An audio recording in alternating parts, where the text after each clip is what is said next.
Assalamualaikum warahmatullahi wabarakatuh. Hai sahabat, ketemu lagi sama aku Kacin. Di video kali ini aku akan sharing tentang pengalaman aku operasi sesar. Simak terus ya.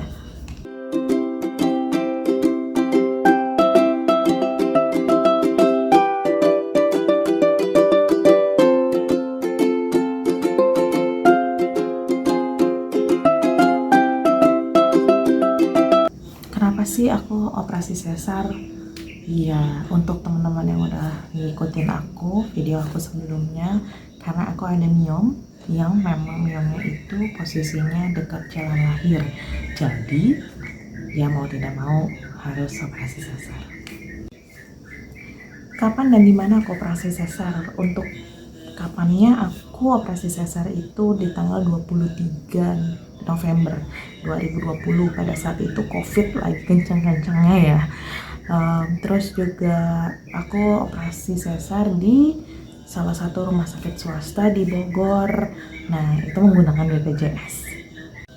Apa aja yang aku bawa ke rumah sakit? Yang pertama surat-surat, kelengkapan surat-surat untuk mengurus persyaratan BPJS-nya ya. Terus kemudian baju, terus perlengkapan ibu dan anak. Jadi kalau ibunya ya bawa baju ganti, kemudian diapers untuk ibu. Setelah operasi itu akan dipakaikan pampers karena kita belum bisa buang air karena kan dibius ya. Kemudian juga untuk peralatan si anak itu ada baju gantinya, tangan, terus pampersnya kalau bisa yang perkat ya. Waktu itu aku salah, aku bawahnya yang celana, jadi agak susah karena lebih gampang dan lebih mudah pakai pampers perkat. Oke, cerita sedikit, aku berangkat ke rumah sakit itu jam 4 subuh karena jam 5 aku sudah harus ada di di rumah sakit. Terus kemudian di sana aku dimasukkan ke ruang tunggu, terus sudah ganti baju pasien, terus kemudian aku diinfus. Sebelumnya aku puasa dari jam berapa ya, habis maghrib itu aku sudah disuruh puasa, tidak boleh makan tapi boleh minum ya. Setelah diinfus aku dites alergi. Itu adanya tes alergi itu di bagian lengan sini ya. Terus sudah gitu, setelah itu ya udah nunggu sampai dokternya datang. Terus aku baru mulai operasi itu jam 9-an ya.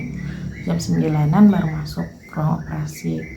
Yang sama kayak aku, kalau miom itu tidak ditanggung BPJS ya, jadi melahirkannya ditanggung sama BPJS. Tapi kalau misalnya untuk operasi pengangkatan miomnya sendiri itu beda lagi biayanya, seperti itu. Terus setelah masuk ruang operasi, aku dibius, terus dipasang alat pacu jantung apa sih yang mendeteksi jantung kayak gitu sama tekanan, pokoknya detak jantung lah gitu ya, aku nggak tahu namanya alatnya apa, yang kayak gitu. Terus ya udah mulai. Nah pada saat itu yang aku rasain mati rasa aja gitu, bagian perut ke bawah. Terus sempet mual karena memang aku punya mah yang agak parah mungkin ya, jadi itu mual parah. Akhirnya aku ditambah dosis untuk nggak tahu disuntikin apa, pokoknya dikasih dosis biusnya kayaknya ditambah. Yang aku rasain saat itu perut aku kayak digoyang-goyangin, ditekan-tekan gitu untuk ngeluarin bayi. Setelah itu dengar tangisan bayi. Nah selanjutnya mau operasi pengangkatan miom. Allah itu maha baik, mukjizat Allah itu ada. Jadi jangan pernah kita semua itu berhenti berharap. Pada saat mau operasi miomnya, setelah bayi dikeluarkan, setelah plasenta keluar juga, mukjizat Allah terjadi. Miom itu hilang. Aku nggak tahu, aku nggak paham gitu, tapi masya Allah miomnya hilang, miomnya tidak ada, dan aku tidak jadi operasi pengangkatan miom seperti itu karena miomnya memang nggak ada. Itu luar biasa banget. Tim dokter tuh langsung pada teriak alhamdulillah gitu. Terus di situ dengar percakapan dokter, iya ya kita udah khawatir aja katanya gitu, udah takut. Karena kalau pas pengangkatan minum sekalian lahiran itu resikonya besar sekali, terjadi pendarahan itu banyak gitu, banyak kejadian yang lewat gitu karena ini segala macam. Baru masuk ke ruang rawat inap. Nah mulai tuh beberapa jam itu lapar banget ya, aku ngerasanya lapar banget. Terus aku sempat bilang, dok saya boleh makan nggak boleh bu, nanti makannya kalau misalnya ibu sudah bisa gerakin kaki baru ibu boleh minum, tapi makan nanti sesuai kami yang kasih gitu jam berapanya. Oh oke, baik gitu. Habis minum udah, terus malamnya pokoknya sore tuh sekitar jam setengah enaman itu dikasih makan. Itu benar-benar berarti dari malam sampai pagi kayak orang puasa ya. Terus makan, terus ternyata pada saat aku mulai makan kan biusnya udah mulai agak berkurang tuh ya. Luar biasa, subhanallah, sakit banget. Kayaknya tuh organ pencernaan aku tuh luka, kayak bengkak semua gitu, kayak benar-benar masuk makanan tuh sakit, kayak diiris-iris rasanya. Yang aku rasain kayak gitu tuh sakit banget. Pada saat itu ya tidak bisa ketemu bayinya. Kita tuh kalau mau ketemu bayinya ya harus tanda tangan, rumah sakit tidak bertanggung jawab jika si bayi dan ibunya terkena COVID kayak gitu. Itu ngeri.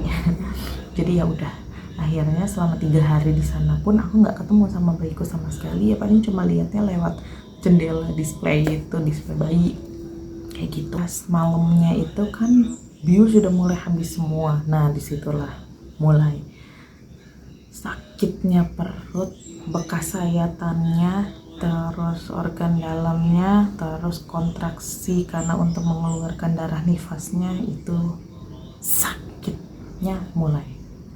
Ditambah lagi sebelah aku tuh bener-bener karena dia itu kan kekurangan darah, akhirnya dia harus transfusi darah. Nah transfusi darahnya itu ternyata nggak cocok sama dia, akhirnya dia tuh alergi gitu kan, dan sakitnya 2 kali lipatnya. Dia bilang sakit banget, terus udah gitu gatel di seluruh badannya yang kayak gitu. Kataku alhamdulillah berarti aku nggak terlalu lah gitu, aku mikirnya gitu. Karena memang sebelumnya aku pernah keguguran ya, sudah merasakan kontraksi seperti apa, jadi oh iya oke, bisa aku tahan, insya Allah bisa aku tahan kayak gitu.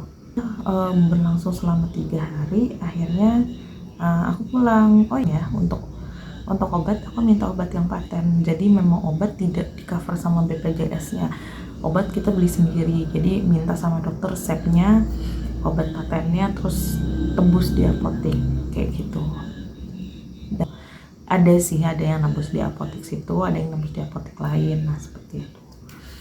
Oke teman-teman, segitu dulu aja video kali ini, cerita aku, pengalaman aku. Untuk teman-teman yang punya pengalaman sama boleh banget sharing di kolom komentar. Dan untuk selanjutnya mau request aku bikin video apa lagi, silahkan ditulis juga di kolom komentar. Terima kasih. Assalamualaikum warahmatullahi wabarakatuh.